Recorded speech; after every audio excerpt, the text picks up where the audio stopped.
سر لوگ کہتے ہیں نا وائرس بڑا خطرناک ہے، بیکٹیریا، سب سے خطرناک وائرس جو ہے نا یہ انسان ہے، اس سے خطرناک کوئی بیکٹیریا نہیں ہے۔ ہزاروں وائرسز اور بیکٹیریاز جو ہے نا وہ روزانہ انسان کے ہاتھوں مر جاتے ہیں، لاکھوں، جو ہمارا امیونٹی سسٹم ہے۔ ادروائز تو یہاں آئے دن جناب وبائیں پھیلی ہوں، انسان ماری جائیں۔ ہمارے اندر اللہ نے ایسا سسٹم رکھ دیا ہے کہ جب وائرسز یا بیکٹیریا جاتے ہیں وہ تو کبھی کبھار انسان بیمار ہوتا ہے نا، ورنہ یہ تو جا رہے تو روزانہ تھوک کے حساب سے وہ سسٹم اس کی مخالفت کرتا ہے، ان کو مار دیتا ہے۔ یہ میدا دیکھ لیں کیا چیز ہے، گوشت کی چیز بنائی ہے، آپ اس میں جناب بوٹی ڈال دیں وہ بھی ہضم ہو کے نکل جاتی ہے، آپ سبزی ڈال دیں وہ بھی ہضم ہو کے نکل، ایسا تیزاب کا سسٹم رکھا ہے اور سب کچھ ہضم ہو جاتا ہے، سب کچھ۔ یعنی اللہ تبارک و تعالیٰ نے اس کو ایسا مینج کیا ہے۔ اب یہ صرف دل کو دیکھ لیں آپ، 1,00,000 دفعہ روزانہ سر دھڑک رہا ہے،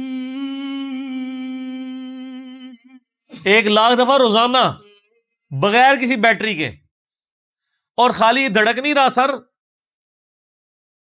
10,000 لیٹر خون پمپ کر رہا ہے پورے جسم کے اندر۔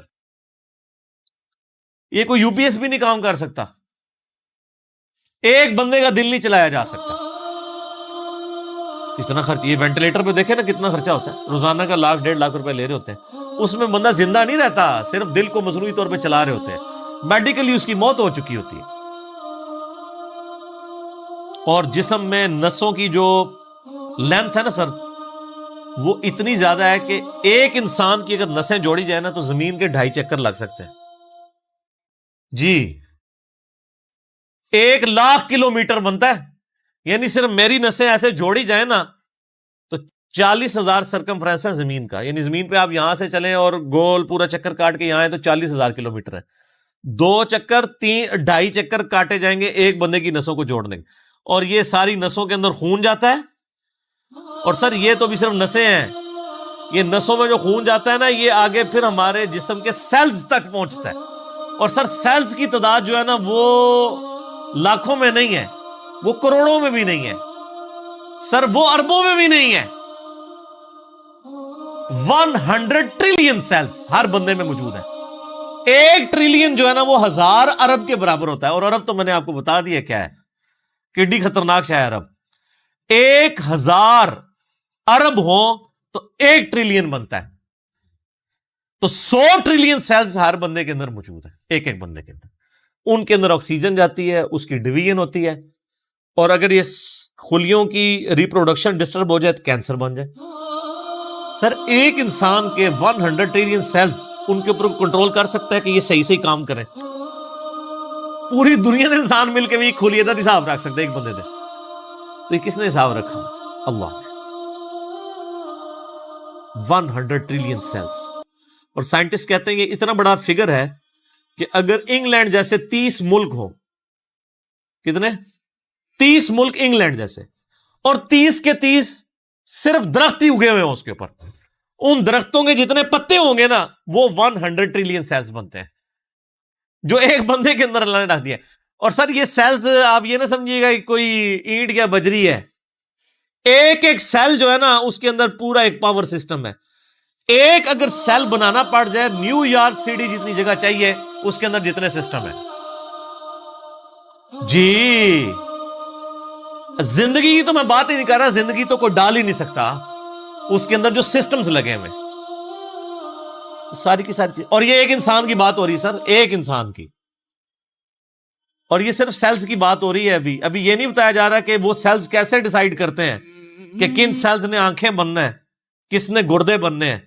یہ سیلز تو ایک جیسے ہی ہیں، یہ کون ڈیسائیڈ کرتا ہے ماں کے پیٹ کے اندر کہ یہ جو ایک گوشت کا لوتھڑا ہے اس نے کچھ عرصے بعد ڈیسیژن کرنا ہے کہ اس نے اتنے سیلز نے مل کے گردہ بنا دینا، اور سر گردہ اس کا پھر فنکشن بھی بنانا ہے سر، خالی گردہ نہیں بنانا، اس نے دل بنا دینا ہے۔ اور سائنٹسٹ کہتے ہیں یہ آنکھیں تو سمجھ سے باہر ہیں کہ اس کے اندر تو شیشہ ہے، گوشت میں کوئی ایسی چیز نہیں تو شیشہ بنا دے، شیشہ بھی بن جاتا ہے، اور خالی بنتا نہیں ہے، اس کے اندر بنائی ہے۔ صرف آنکھ میں بولوں نا میرے بھائی 1 گھنٹہ چاہیے، یہ آنکھ کیا چیز بنا دی اللہ نے۔ پھر پھیپڑے ہیں، گردے ہیں، جگر ہے، ایک ایک بندے کی یہ چیزیں کنسیڈر کریں تو انسان، یہ میریکل ہے۔ یعنی انسان خود بہت، یہی تو اللہ تعالیٰ نے فرمایا سنوریہم آیاتنا فی الآفاق وفی انفسہم، ان قریب زمین و آسمان میں اور تمہاری جانوں میں ایسی نشانیاں دکھائیں گے تم چیخ اٹھو گے کہ اللہ حق ہے۔ سر ایک بیج کے اندر اتنا ڈیٹا موجود ہے کہ جتنی انسانی تاریخ میں کتابیں لکھی گئی ہیں۔ یہ سیڈ خود اللہ تعالیٰ کا بہت بڑا معجزہ ہے۔ ایک بیج آپ زمین میں بوتے ہیں تو 6 ارب گنا بڑا درخت بن جاتا ہے، اور ارب تو آپ کو پتہ ہے کتنا ہوتا ہے، 6 ارب گنا بڑا درخت اس ایک بیج۔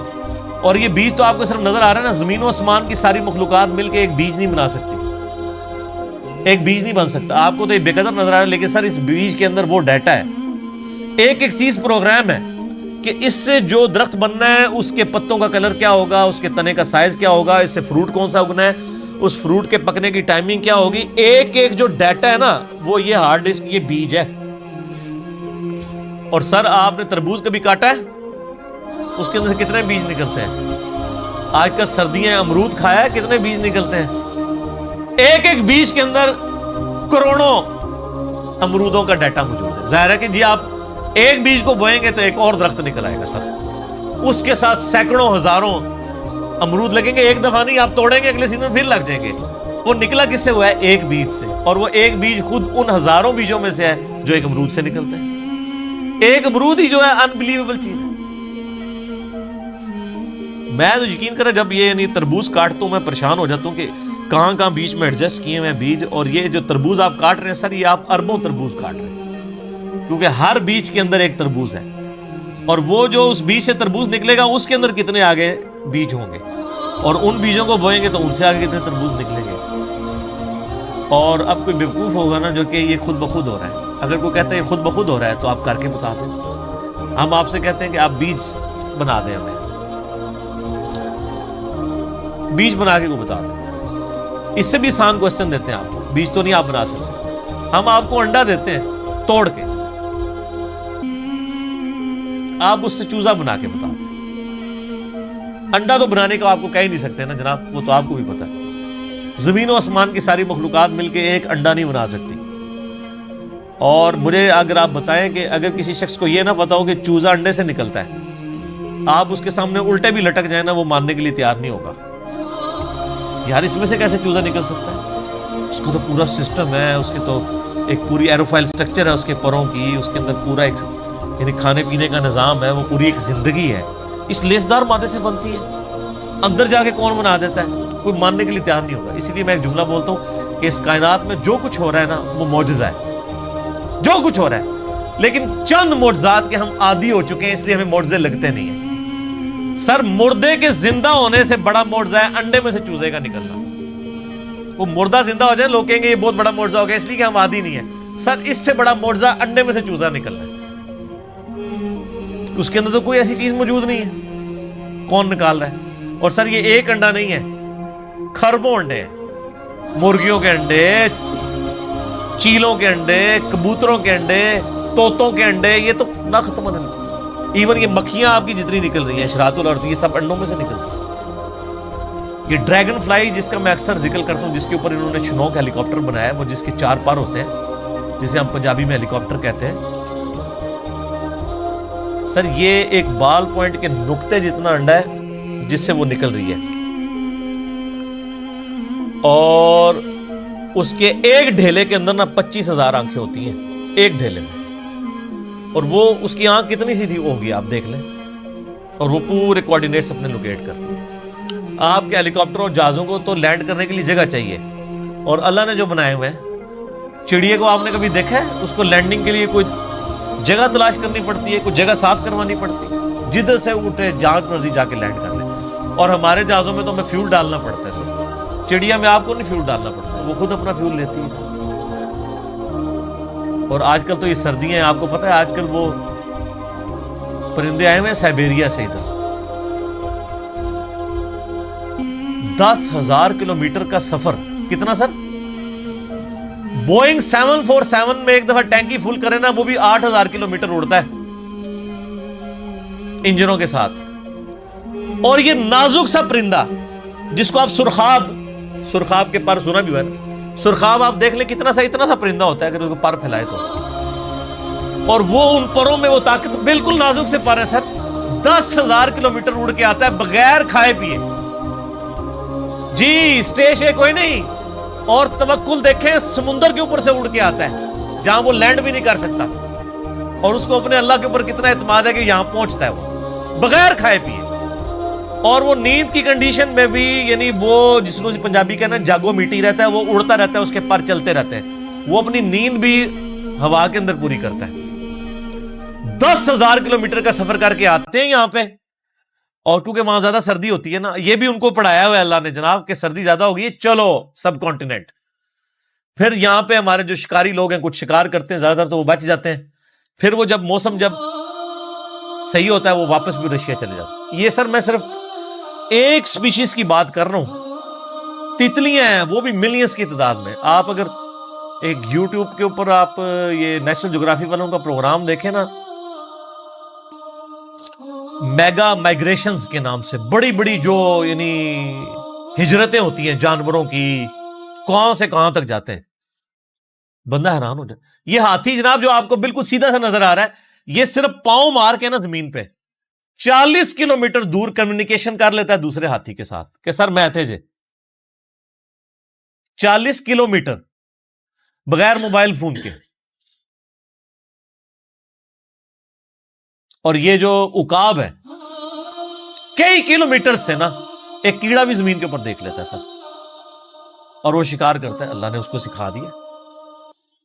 پھر اب مچھلیوں کی طرف جائیں تو بندہ پریشان ہو جاتا ہے، کیا ایک یعنی گوشت کے ایک لوتھڑے کے اندر اللہ نے کیا ان کے اندر پوری چیزیں فٹ کر دی ہوئی ہیں، سمندر کے اندر کوئی مطلب انڈیکیٹرز تو نہیں لگے ہوئے کہ یہ مشرق ہے، یہ مغرب ہے، شمال ہے، جنوب ہے، ان کے دماغ میں کمپاس لگی ہوئی ہے۔ یہ سائمن مچھلیاں کہاں سے چلتی ہیں، کہاں تک واپس پہنچتی ہیں، کدھر کدھر سمندر میں ٹریول کرتی ہیں، اپوزٹلی پھر پہنچ بھی جاتی ہیں۔ اللہ تعالیٰ فرماتا ہے رزقا للعباد، یہ جو کھجوروں کا ذکر کیا یہ کھانے کے لیے رزق ہے، میرے بندوں کی روزی۔ اللہ اکبر۔ وَأَحْيَيْنَا بِهِ بَلْدَةً مَيْتًا، اور اس پانی کے ذریعے ہم مردہ زمین کو زندہ کر دیتے ہیں۔ كَذَلِكَ الْخُرُوجِ، تمہیں بھی اسی طریقے سے ہم نکال لیں گے۔ وہ جو سوال ہوا تھا نا جب ہم مر کے مٹی ہو جائیں گے اور ریزہ ریزہ ہو جائیں گے، ذَلِكَ رَجْعٌ بَعِيدٌ، یہ تو دور کی بات ہے، ہم زندہ ہوں گے۔ اللہ نے یہ سارے دلائل ذکر کر کے کہا كَذَلِكَ الْخُرُوجِ، اور جو اللہ اتنے بڑے بڑے کام کر رہا ہے نا، اور مردہ زمین سے وہ پانی کے ذریعے نباتات کو اگا رہا ہے، تمہیں بھی زمین سے اگا لے گا اسی طریقے سے۔ یہ ٹینشن نہ لو یہ اللہ کیسے کرے گا، اللہ کے لیے کوئی مسئلہ ہے؟ اللہ تعالیٰ اس سے زیادہ مشکل کام آلریڈی کر رہا ہے، اور جو تم دیکھ رہے ہو، دیکھ رہے ہیں نا سر، ہم نہیں دیکھتے ہیں جناب بارشوں کی وجہ سے زمین کے اندر سے نباتات اگتی ہے، دیکھ رہے ہیں نا، اور نہ بھی دیکھ رہے ہو یہ ہماری زندگی اس بات کا ثبوت ہے۔ آج اناج اگنا بند ہو جائے سارے مرے پڑے ہوں گے، تو یہ عملی تواتر ہے، سب کو پتا ہے کہ یہ ہو رہا ہے۔ اور اللہ ہمارا رزق للعباد، یہ ہمارے بندوں کے لیے رزق ہے جو ہم اگا رہے ہیں۔ اب اس کے اندر بھی قیامت مضمر ہے سر۔ وہ بیمار لوگ جب ڈاکٹروں کے پاس جاتے ہیں نا، تو وہ ڈاکٹر کہتے ہیں اور ڈاکٹر صاحب اینے چاول کھاتے سن بس طبیعت خراب ہو گئی۔ اب چاول تو منع تھے، تو جو سیانے ڈاکٹر ہوتے ہیں وہ کہتے ہیں جناب گولی بھی تو اینی جی ہوتی ہے نا، اتنی سی گولی بندے کو ٹھیک کر دیتی ہے، اور زہر کی اتنی سی گولی بندے کو مار دیتی ہے، تو اتنے چاول تو بہت زیادہ ہوتے ہیں۔ یعنی رزق ہے چاول، لیکن اگر وہ بھی ہمارے جسم رسپانس نہ کرے اس کو، تو ہمارے لیے بیماری بن جاتا ہے۔ تو یہ زمین میں جتنی چیزیں ہم کھاتے پیتے ہیں، اگر یہ کمپیٹیبل نہ ہو، اس کے لیے کمپیٹیبلٹی کا لفظ انگلش میں استعمال ہوتا ہے ہمارے جسم کے ساتھ، تو سر یہ تو ایک قطرہ ٹپکاتے ہی، یہ آم جو آپ چوس رہے ہیں، آم کی ایک ڈراپ زبان پہ رکھتے ہی بندہ مر سکتا ہے اگر یہ ہمارے جسم کے ساتھ کمپیٹیبل نہ ہو، ایک قطرہ مارنے کے لیے کافی ہے۔ تو رزق للعباد میں قیامت مضمر ہے کہ ہم نے یہ صرف چیزیں اگائی نہیں ہیں، بندوں کے ساتھ کمپیٹیبل کر دیے کہ یہ کھائیں گے ان کے جسم ہضم کریں گے۔ دیکھیں نا انسان گوشت بھی کھاتا ہے جناب، سبزیاں بھی کھاتا ہے، کس طریقے سے ہضم ہوتی ہیں، اگر یہ ہضم نہ ہو زبان پہ رکھتے ہی بندہ مر بھی سکتا ہے۔ آپ ذرا شیر کے سامنے تازہ ترکاری لا کے رکھتے ہیں جناب اگا کے، وہ جناب اس کو سونگے گا بھی نہیں، کیوں؟ اس کو پتہ ہے میرا رزق نہیں ہے۔ اور بکری کے سامنے آپ لا کے بہترین جناب چھوٹے گوشت کا، یا چھوٹا گوشت تو چلو اسی کا ہوگا، وہ کہے گی یار میں نہیں کھاندی، غیبت ہی نہ ہو جائے، مردہ پائی کا گوشت، ਉਹਦੇ ਸਾਹਮਣੇ جناب مچھلی لے آ کے رکھ دو, تسی موٹا گوشت لے آ کے رکھ دو, کھائے گی بکری؟ تو دیکھ لیں کمپیٹیبل. اور پھر جو اللہ نے دودھ بنا دیا ہے, اور سورۃ النحل میں اللہ تعالیٰ فرماتا ہے نا کہ گوشت اور گوبر کے اندر سے, خون اور گوبر کے اندر سے ہم تمہیں دودھ پلاتے ہیں. سر دودھ کی تو آپ کو امپورٹنس کا نہیں پتا. اس وقت جتنی انسانیت زندہ ہے دودھ کے اوپر ہے. دودھ ختم ہو جائے نا تو بچے بڑے ہی نہیں ہو سکتے. ابھی آپ روٹی کھا رہے ہیں نا, بچپن تو سب نے دودھ پیا ہوا ہے. انسانیت جو بڑی ہوئی ہے وہ کس کے اوپر ہوئی ہے؟ دودھ کے اوپر. اگر دودھ نہ ہو, یا دودھ بھینسیں دینا یا گائے بند کر دے, تو سر انسانیت نے کہاں سے بڑھا ہو؟ یہ آپ خشک بھی پیکٹوں کا دودھ بھی جو ہے وہ اسی سے بنایا جاتا ہے. افعینا بالخلق الاول, کیا ہم پہلی دفعہ بنا کر تھک گئے ہیں؟ ہائے ہائے ہائے. پہلی دفعہ کو کام کرنا جو ہے نا مشکل ہوتا ہے, دوبارہ تو بڑا آسان ہوتا ہے. یہ بھی قرآن پاک میں آیت آتی ہے کہ جس نے پہلی دفعہ پیدا کیا وہ دوبارہ بھی پیدا کر سکتا ہے. تو اللہ تعالیٰ ہمارے, کیا ہم پہلی دفعہ بنا کے تھک گئے؟ بل ہم فی لبس من خلق جدید, بلکہ اصل میں یہ دوبارہ پیدا ہونے کے بارے میں شک میں پڑ گئے. شک میں کیوں پڑے ہیں سر؟ اپنی مرضی کی زندگی گزارنا چاہتے ہیں نا, ورنہ کائنات کے اندر تو کتنے, میں نے فزیکل فینومینا آف نیچرز کا ذکر کیا ہے, وہ کافی ہے انسان کو خدا تک پہنچنے. اور میں ایک اکثر جملہ بولا کرتا ہوں, God is the only explanation of all the physical phenomena in this universe. اس کائنات میں ہونے والے ہر فزیکل فینومینا کی ایکسپلینیشن گاڈ ہے. سائنس ہمیں زیادہ زیادہ کہاں تک لے جائے گی؟ سائنس صرف ڈسکوری کرتی ہے سر. پہلے اگر انڈے کی وہ انہوں نے ڈسکوری کی کہ انڈے کے اندر چوزا بنتا ہے, اور اس کے بعد پھر ایک اور سٹیپ طے ہو گیا کہ اس میں کیمیکل ریئیکشنز کیا ہوتے ہیں. آپ جتنا مرضی کریں, آپ ڈسکوری سے ایک ایک سٹیپ اور طے کرتے جائیں گے, لیکن کریں گے ڈسکوری. انڈا کو بنا نہیں سکے گا, چوزا کو بنا نہیں سکے گا. اسی لیے بایولوجی کا یہ لا فائنل ہو چکا ہے کہ living things can never be created out of non living things. مرغی نہیں انڈا دینا ہے تو اس میں سے چوزا نکلنا ہے سر, انڈا کو بنا نہیں سکتا. اب وہ انڈا آپ چاہے چوزے کے نیچے رکھ دیں, چاہے آپ اس کو کسی مشین کے اندر رکھ دیں, یعنی وہ چوزا نکلنا ہے اس انڈے کو مرغی کے نیچے رکھنے سے یا مشین میں, لیکن وہ مرغی نہیں انڈا دینا, بنا نہیں سکتی. لیونگ تھنگس جو ہے وہ نان لیونگ تھنگس سے نہیں بن سکتی, لیونگ تھنگس سے ہی بنے. تو یہ سائنس زیادہ زیادہ ڈسکوریز کرتی ہے. الٹیمیٹلی جب پوچھا جاتا ہے کہ ہاؤ, کیسے ہو رہا ہے, وہ کہتے ہیں it is physical phenomena of nature. ہم سے صرف آپ یہ پوچھیں کہ وٹ اور وائی, کیا ہوا؟ زلزلہ ہوا ہے, کیوں آیا؟ ٹیکٹونک پلیٹس کی ڈسٹربنس سے. کیسے ہو گیا؟ کس نے ڈیزائن کر دیا؟ وہ کہتے ہیں it is physical phenomena of nature. اسی کے پیچھے تو خدا ہے جو ڈیسائیڈ کرتا ہے کہ کس وقت کیا کام ہو. تو جتنے بھی کائنات کے اندر عوامل ہیں ان کے پیچھے ایک ڈیوائن سورس ہے, آپ اسے سپر نیچرل ایجنسی